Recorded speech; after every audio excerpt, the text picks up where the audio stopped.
Magandang hapon mga kaibigan. Ito po tayo. Dito naman ako ngayon sa basakan ng mga kaibigan natin, mga farmers. At ito po nakita natin ito.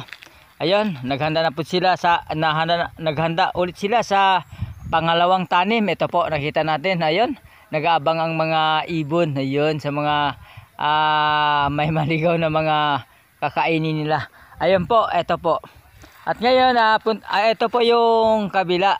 Ito po dito, punta natin ito. Punta natin yung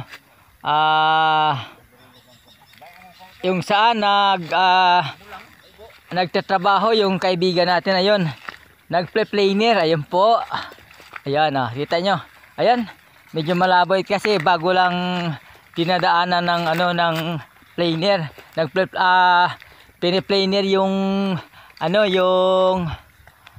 yung putik para sa pagtanim may medyo ganda-ganda. Ayun po, nagpe-planer. Ito po kaibigan natin yan. Yan po. Then natin na yun. Ganun po, kahirap ang mga magsasaka natin. At kaya po lagi ko po sinubaybayan sila.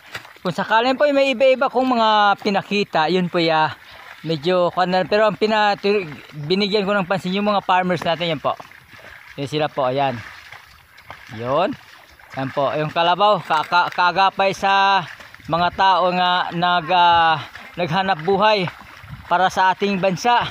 Kaya po ako'y medyo hindi ko maintindihan kung bakit yung mga ibon nasa pera, pero yung kalabaw nawala na. Sila po ang kung ating isipin, ay yung kalabaw ang pinakamalaking papel sa ating bansa, kasi simula noon hanggang ngayon sila po ang tumutulong sa ating mga magsasaka, di ba? Hanggang ngayon, kahit po makabago na tayo ngayon, pero kailangan pa rin natin ang kalabaw. Ayun, hanggang ngayon to, kagapay pa rin ng mga tao ang kalabaw. Eto, tingnan natin. Ayun, hindi po magawa ng makina. O yung makina yung mga trabaho ng kalabaw. Kaya po mga kaibigan, ito po. O yan o. Ayan. O yan o. Kita natin yung trabaho sa ating magsasaka. Kaya nagpasalamat ako ngayon. Sana patuloy yung suporta ng ating gobyerno sa ating magsasaka. Dahil sila po ang pag-asa ng ating bayan. Sila po ang totoong bayani. Dahil po kung walang bigas, wala po tayong magagawa. Walang sundalo, wala tayong lahat. Ayun, kahit sino wala, basta wala yung ating mga magsasaka. Kaya mga kaibigan, sana